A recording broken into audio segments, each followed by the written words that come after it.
The left is setting off political fireworks again as they renounce Independence Day this time after things didn't go their way at the Supreme Court. Firing up the divisive rhetoric instead of the barbecue grill. Why would you ever do that? And bashing America on the day meant to celebrate our freedoms. All while patriotism has been taking a real hit over the last decade. Check out this poll. It's shocking. Only 39% of those surveyed said that they were proud of this country, while 56% said they weren't. That's a pretty dramatic shift from how things were back in 2011. And this year, the left's anger over the Supreme Court's decision on abortion seems to be fueling things. In Arizona, this is Pima County Democrat Party, the official arm of the Democratic Party. They posted this, and then they deleted the tweet promoting a women's march that was called F the Fourth, telling Fox that while posting the graphic was a mistake, it still supports the event. Okay, so not taking it back.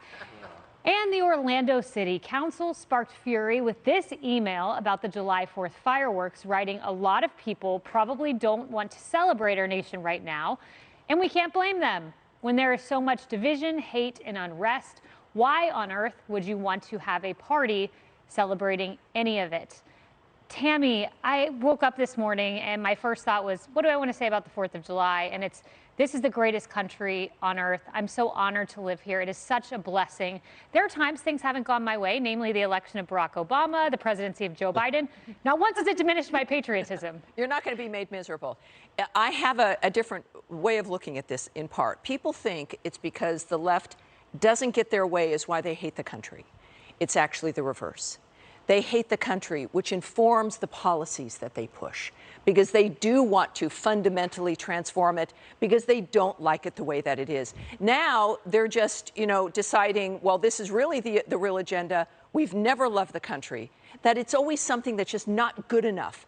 And this is also when you're looking at the poll that patriotism has gone down, in a certain way, that's a good sign in that Americans don't like the mood. They don't like what's happened politically. They don't like the policies. They don't like being on their knees. They don't like not being able to find baby formula. They don't like having their loved ones sent back to the Middle East. They don't like us to, making nice with Venezuela and Iran. They don't like those things. And it's important that we see those numbers because Americans are united. Now, there's some on the far left who want more misery, like the people who are having, F the Fourth and all of that.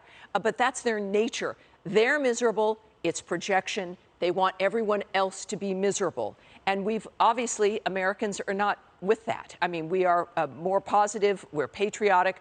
This country is worth fighting for, as we all know, and you in particular know especially. And the military knows this. What made this country established, that the founders knew this, and this is what Americans still know. We're still a baby country, and we're not going to be taking it anymore. And we're going to find that out in November, I think. And Tommy, take a look at these tweets. I put them in order of craziest to crazy, so superlative to just plain old crazy. Luke Zaleski, he's a legal analyst. This Independence Day, remember that Trump has taken away your America.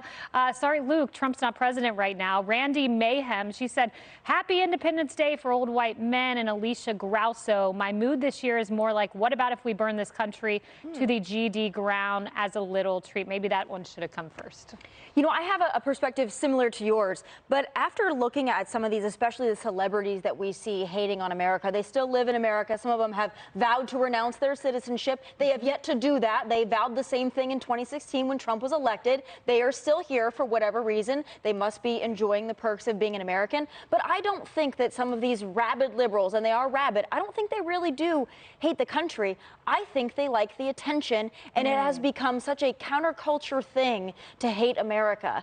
And they think if they scream this at concerts, it'll rile people up. I don't think people actually hate this country because they're still here. I think it just makes them feel like they've done something to profess their hatred of it, and it makes them feel hip and cool. And unfortunately, that's what we've popularized in popular culture, and we need to stop that. We need to change the narrative, but that's really where I think they are. It's more about their self-indulgence than their hatred of the country. Speaking to your exact point, there's a man who plays in the band Green Day. I guess his name is Billy Joe Armstrong. Let's listen to his love for America. Oh, it's a quote. Here we go. Well, I won't read this quote verbatim. Joey Jones, F America. I'm effing renouncing my citizenship. I'm effing coming here. There's just too much effing stupid in the world to go back to that miserable effing excuse for a country. Wow, expand your both. It's like adios. Bye, Felicia. You said Joey Jones. I thought you were like, I'm going to let Joey read it because he will. And you know what? I might have till somebody came in my ear and said, Joey, it's middle of the day. You can't do that. Listen, a couple things here. Number one, you want to burn this place to the ground? Try it. Try it. See what happens. Because I know one thing, this is a place worth fighting for, and we don't just fight for it on foreign soil. We fight for it every time we wake up in the morning and go to work to put a badge on our chest. We fight for it every time we go to work and pull into a school and go in to teach young minds every day. We fight for this country every time on Sunday a preacher takes a pulpit and preaches to his congregation about the love of Christ or whatever religion it is, about being loving and forgiving and judgment and doing the right thing. This country is worth fighting for every time that time clock goes to red. There's a camera looking at me and I'm speaking to 3 million people and telling them everything I can, everything I've learned and experienced in my life about why this country is worth fighting for. You want to burn this place to the ground? That's okay, except the fact you're in a micro minority that just happens to be loud enough that people pique their interest and go, wow, that's pretty crazy. Let me hear how stupid it is. And that's what Billy Joe Armstrong is. I'm so happy Billy Joe Armstrong got to write a song called American Idiot or 21 Guns or whatever it was and had his few years of success that became famous over it and made millions of dollars through it. I'm happy he had that opportunity regardless of how stupid and ignorant he is to that fact. But that's what America is.